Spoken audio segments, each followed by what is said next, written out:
As a 6-year-old, I have quite a vivid memory of the time when my mum gave birth to my younger brother.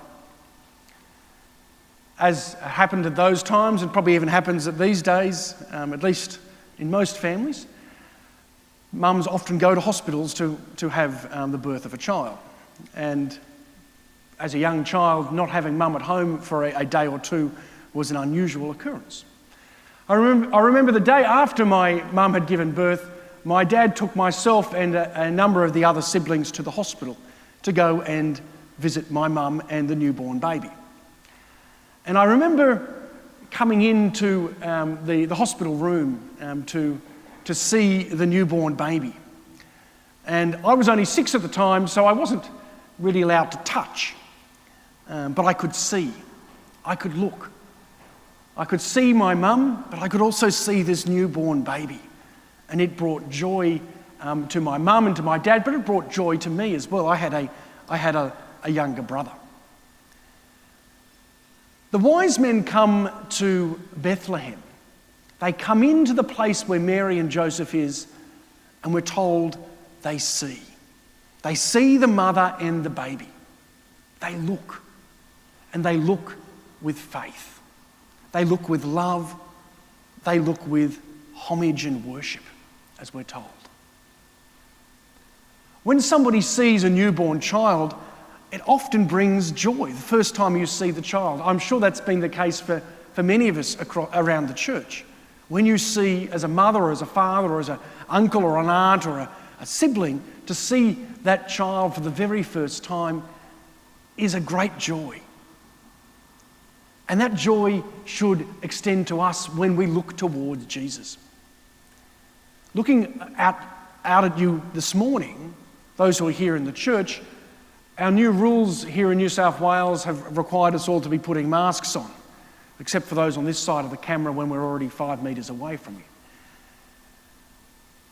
We can't really see most of people's faces anymore. When we're going to be out in public, we won't be able to see people's mouth. We won't be able to see many of their facial expressions. But you will be able to see people's eyes. And the eyes tell us a lot about a person. You can see someone's joy from their eyes. You can see their sadness from their eyes. You can see some of their emotion from their eyes. We can sometimes be expressive with the way we move our mouth. But we can also be expressive through our eyes as well. Being able to look and see is very important. It was important for the Magi. They travelled great distances to come to Bethlehem to see. We're not told that they were entitled or given the opportunity to nurse the baby Jesus. We don't hear a story of one of the Magi going up and picking up the baby Jesus and giving a bit of a cuddle. We don't hear that. That's not been part of the tradition either. The tradition is that they come in, and I'm sure they came in with a bit of a quietness to it. I remember going into the hospital when my mum gave birth to my younger brother, and my dad had sort of briefed us, "You've got to be quiet. There's a little baby in there." And I remember this at other times in my life as well. When you come into families' homes and there's a nursery, a little newborn child, or even a little baby of some sort, people often, they lower their voices. There is a reverence, a respect. You don't want to wake the baby. I know as an uncle these days, if I go into one of my siblings' homes and one of the babies is asleep, I'm very aware that the mother or the father or both have made great efforts to get this child to sleep. So if I'm the one responsible for waking the child, I don't want that responsibility. So I often keep my voice quite low in these contexts, as we probably all do. There's a reverence, a respect for the child, for the parents as well. And I think the wise men, whether there were 3 or whether there was a whole group of them, I'm not quite sure. Our tradition often says there were 3, but I'm sure 3 people wouldn't have got up by themselves and travelled thousands of kilometres. I'm sure they would have brought people with them. But when they arrived, they would have come in with soft voices. They would have come and they would have looked. And they looked with love, but they looked also with faith. As Christians, we're called to have a similar respect when we come into the church. So Thomas Aquinas talks about St. Thomas the Apostle. St. Thomas, after the resurrection, he says, unless I can see, I'm not going to believe. Thomas wasn't there on the day of the resurrection when Jesus appeared for the first time. He says, I don't believe he's risen. Unless I can put my hands into the holes, stick my hand in his side, I won't believe. And then we know on the 8th day, Jesus then appears and Thomas is there. Thomas the Apostle's then told, Thomas, come here, put your hand in my side, in the holes where the nails were. Doubt no longer, but believe.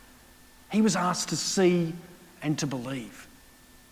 Like the Magi, the wise men who come to Bethlehem, who see and then believe, we're called to see and believe.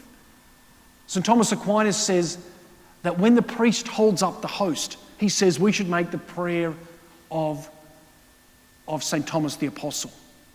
That should be our prayer. My Lord, my God. When we see, we can't necessarily always touch, but we can see the host, we can see the chalice, but we don't just see bread, we don't just see wine. Or for the Magi, they didn't just see a baby boy. They saw God amongst us. And they saw and they believed. When we come into a church, let us be people who see and believe. When we see the tabernacle, we can see just a gold box with a white covering. Or we can know that this is the place where Jesus is. We can see, but we can see with faith. We can believe. The Magi, after seeing, we're told, they knelt down and they did homage. They worshipped this child. This is what we're called to do as well. This is what we do during Mass. We kneel when we can to worship.